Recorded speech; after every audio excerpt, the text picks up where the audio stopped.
안녕하십니까. 역군박 숨소리 TV입니다.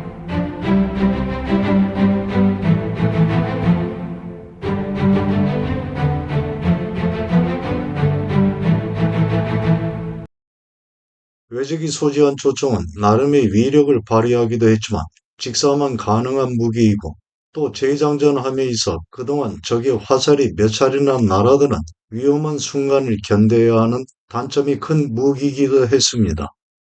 그러나 화살은 곡사로의 공격도 가능해 그 양만 충분하다면 충분히 조총의 장점을 넘어설 수 있는 병기이기도 했는데요. 충무공 이순신이 지휘한 해전에 있어 적선에서 날아드는 조총 탄환은 판옥선 배전에 설치한 방패막이로 어느 정도 방어가 가능했던 반면에 곡사로 쏘아 올린 조선 수군의 화살 공격에 외선의 적병들은 많은 수가 희생을 감수해야만 했습니다. 조선 침략 당시 왜군은 제대로 된 공성 장비조차 가져오지 못한 상태였는데요. 진주대첩과 행주대첩 등의 전투에 있어 조선군 진영에 역량을 발휘할 수 있는 지휘관이 있던 경우에는 압도적인 술적 우세에도 불구하고 왜군은 패할 수밖에 없었습니다. 이순신이 지휘하는 조선 수군에게는 그랬던 왜적들이 그저 악랄하고 극악한 도적대에 불과할 뿐이었는데요.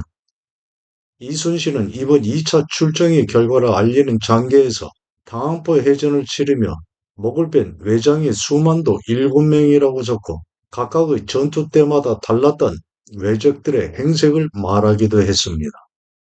그동안 접전한 외선들에 꽂혀있던 깃발의 색깔이 서로 달랐는데 전일 옥포에서는 붉은색이었고 이번 사천에서는 백색이었으며 당포에서는 황색, 당항포에서는 흑색이었으니 왜군들은 깃발의 색깔로 그 소속을 구분하고 있는 것이 확실했습니다.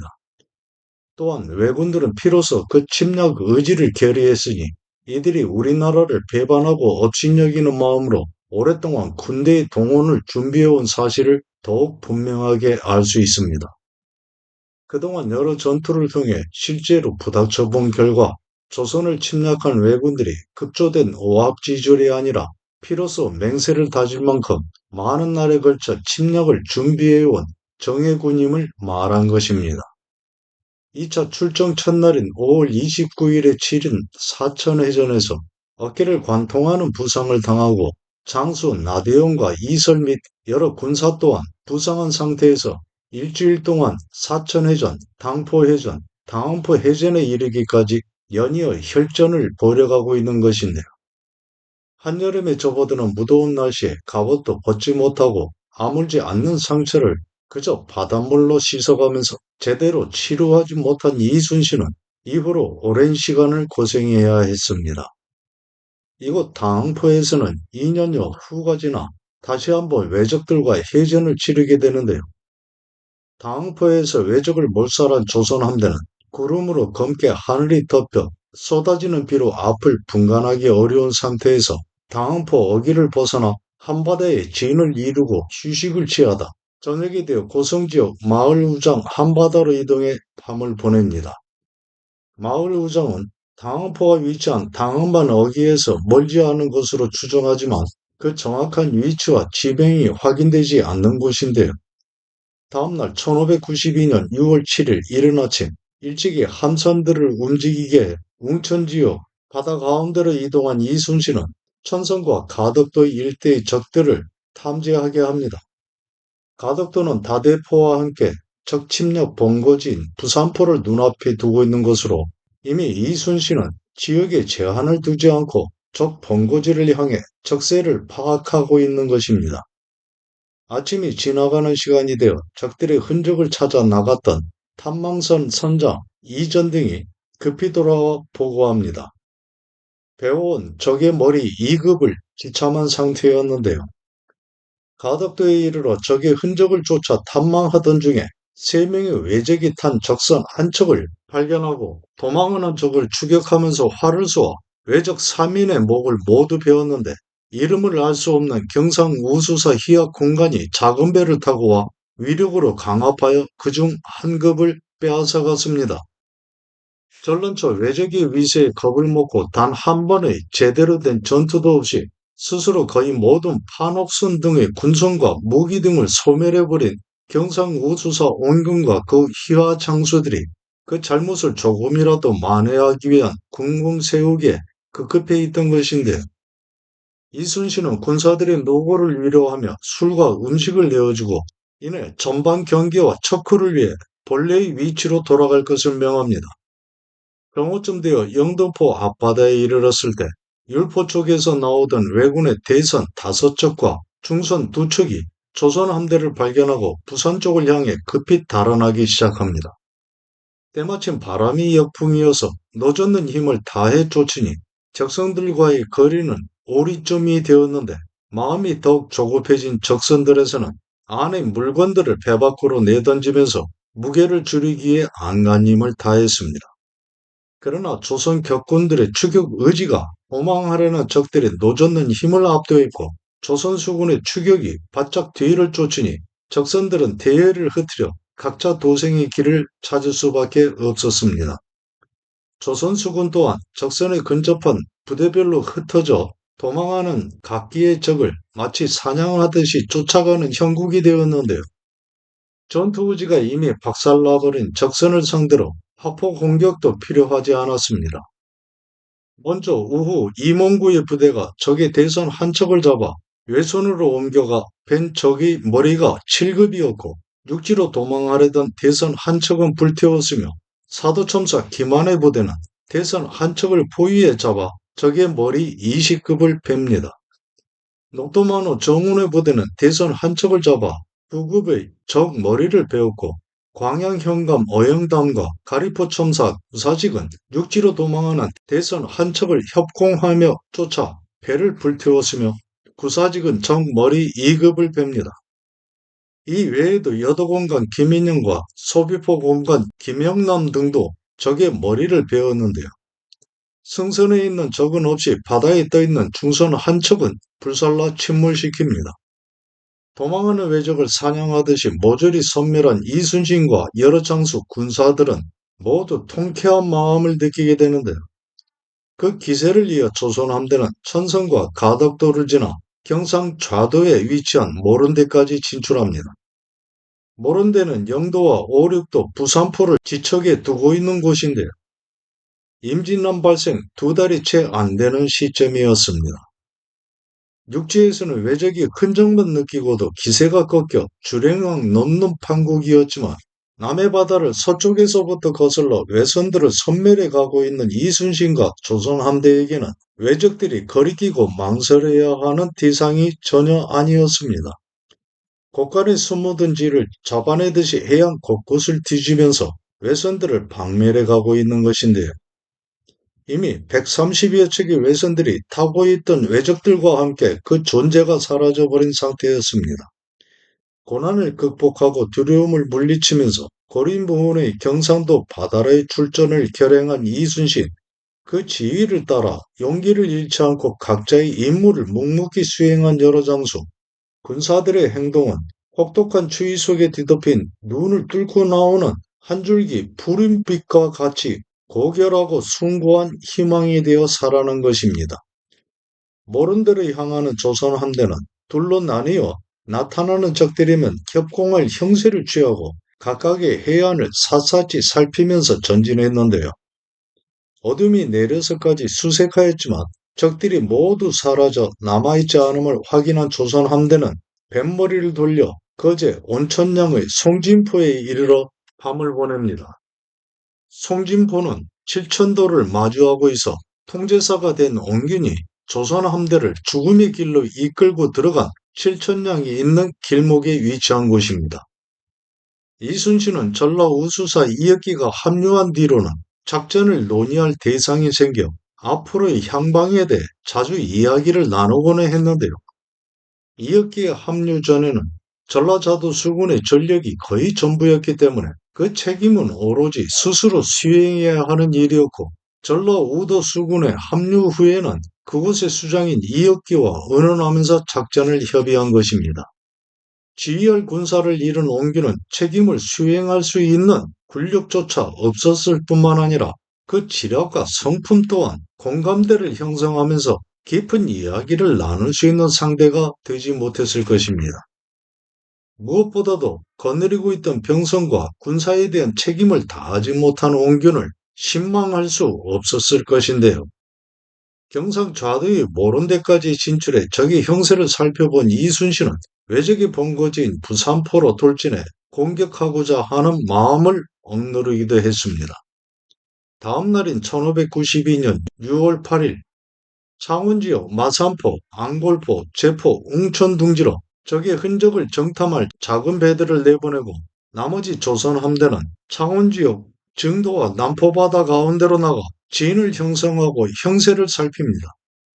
부상을 치료해야 함에도 전라 우수영의 함대가 합류해 있는 만큼 적을 더 찾아 섬멸하기 위해 군량 사정 등이 허락되는 한 본영울의 귀환을 미루고 있는 것인데요.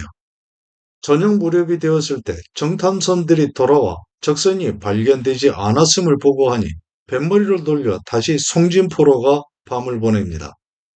다음날 9일 이른 아침에 배를 출발하기에 웅천 앞바다로 가 결진하고 가덕, 천성, 안골포, 제포 등지로 각기 나누어 정탐선을 보내 적선을 찾게 하였지만 그 흔적조차 없었고 이날 밤은 당포로 진을 옮겨 밤을 보냅니다. 이튿날 10일 새벽 어둠이 걷히기 전에 배를 출발해 남해 미주왕 앞바다에 이르러 마침내 진을 파하고 각기의 본영으로 돌아갑니다. 이후 이순신은 제대로 치료하지 못한 부상부의 상처가 아물지 않아 한동안 고생하게 되는데요.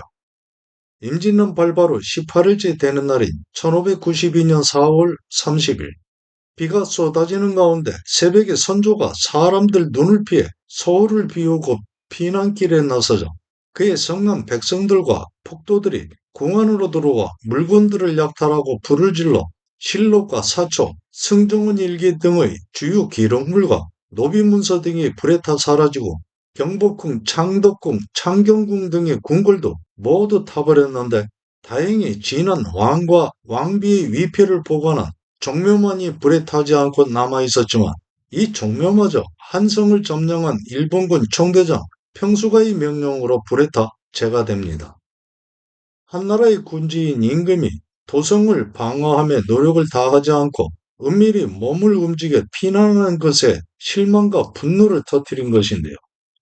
서울을 점령한 왜군은 텅 빈 도성 안에 다시 사람들을 끌어들이기 위한 회의책을 시도하면서 신분증을 발행하여 그것을 소지한 조선인의 성문 출입을 막지 않았고 외적에게 반감을 갖거나 움직임이 수상한 사람들을 고자질하게 하여 상을 주기도 했으니 얼마 지나지 않아 평소 조선 왕실에 불만을 가진 백성들과 시기를 틈타 이익을 탐하는 자들로 저작거리는 다시 사람들로 붐비게 됩니다. 그러나 동대문 밖에는 왜적들이 태워 죽인 조선인들의 백골이 산더미처럼 쌓여 가기도 했으니 전쟁의 양상은 시대를 막론하고 처참한 비명 속에 사람들 각 개인의 본성이 적나라하게 드러나게 되는 현실의 지옥이기만 했습니다. 충무공 이순신이 경상도 바다로의 2차 출전에서 부성한 몸을 이끌고 적들과의 혈전을 거듭해 가고 있을 때 평양성에 있던 선조는 왜군들이 임진강을 넘어 대동강에 근접해 오자 다시 평양을 버리고 피난할 국리를 모색하게 됩니다. 1592년 6월 5일 조선에서 원군을 요청하자 적의 형세를 살피러 온 명나라 관리가 평양에 들어오니 선조가 말합니다. 우리나라가 불행하게도 적의 침략을 당했는데 변방을 지키는 신하들이 제대로 방어하지 못했습니다. 더구나 나라가 태평한 지 이미 오래되었기 때문에 백성들이 전란에 익숙하지 못해 적은 열흘 사이에 연이어 고을들을 함락하고 기세가 더욱 올라 과인이 종묘를 지키지 못하고 급히 이것으로 와 명나라 조정에 염려를 끼치고 대인들까지 큰 수고를 하게 하였으니 부끄럽고 송구한 마음이 가득합니다. 처음에 중국에서는 왜적들의 북진 속도가 너무나 빨라 혹시 조선이 일본과 밀약을 하여 이를 꾸미고 있는 것은 아닌가 하는 의심을 하기도 했는데요. 그의 유성룡은 중국 관리를 데리고 가 강가에 진치고 있는 왜적을 직접 보여주며 말합니다. 저들이 왜병입니다. 어찌 병력이 저것밖에 되지 않는 것입니까? 왜군은 속임수가 교묘해 비록 대군이 뒤에 있더라도 선발대는 많지 않습니다. 그렇다 하여 저들의 술책에 빠지면 큰 낭패를 겪게 될 것입니다. 외적의 선봉이 대동강가에 이르러 세 곳으로 나누어 진을 치고 3일 후에는 적장, 평행장, 평조신, 평의지 등의 이름으로 이덕형을 지목하여 대동강 위에서 만나 강화회담을 열자는 내용의 글을 대동강가 모래 둔덕에 말뚝을 박아 걸어놓습니다. 이덕형은 이산해의 사위이기도 한데요. 대동강을 넘어 바로 평양성을 공격하는 대신에 유화적인 행동으로 시간을 벌면서 조선의 사정을 살피는 관계에 불과한 것입니다. 소서행정으로도 불리는 고니시 유키나가는 왜군의 선봉장으로 부산에 상륙해 부산진과 동래성 등을 함락하고 선두에 서서 함양을 거쳐 평양에까지 이르렀으며 대마도주인 평의지의 장애인입니다. 평조씨는 평의지와 함께 조선과의 외교 관계에 있어 중심적인 역할을 해온 자인데요. 그래서 고니시 유키나가와 이들은 임진년 내내 조선에 대해 우호적인 자세를 취하는 듯한 행동을 보이면서 혼란을 유도해 이익을 취하는 관계를 사용했고, 그런 행동에 속은 선조와 조선 조정은 끝내 이순신에게 괘씸죄를 걸어 옥에 가두었으며 그 생명을 빼앗으려 했으니 이순신을 대신해 옹균을 삼도수군 통제사로 삼음으로써 조선을 다시 나락으로 빠뜨린 것입니다. 서울에서 평양까지의 거리가 부산까지보다 훨씬 더 짧았고 충주에서 신립과 치른 결전 이후에는 이렇다 할 전투가 없는 상황이었음에도 오히려 더욱 많은 시일이 걸려서야 대동강 강변에 다다르게 된 상황인데요. 남쪽에서는 예정했던 것보다 전라도로의 진입이 더디게 진행되었고 더구나 쉽게 제압한 줄 알았던 남해바다에서 이순신의 조선 함대가 적선들을 괴멸해 가고 있음에 날로 커지는 후방에 대한 걱정이 왜군들의 발걸음을 더욱 무겁게 하고 있던 것입니다. 만약 남쪽 해상이 봉쇄된다면 왜적들은 도간에 갇힌 쥐꼬를 면할 수 없게 되는 것인데요. 보급로가 길어지면서 물자 조달이 어려워지고 당시 조선 백성들의 삶도 어려웠던 형편에 양식을 현지에서 약탈하는 것에도 한계가 있었을 것입니다. 외적이 강화에 충해 선조는 이덕형을 나가보게 하였고 이덕형은 배를 타고 대동강 중앙으로 가 평조신과 현소 등을 만납니다. 현소는 승려로 평조신, 평의지 등과 더불어 당시 조선과 일본 간의 외교관계에 깊이 관여한 자인데요. 기세 좋게 적들이 먼저 입을 엽니다.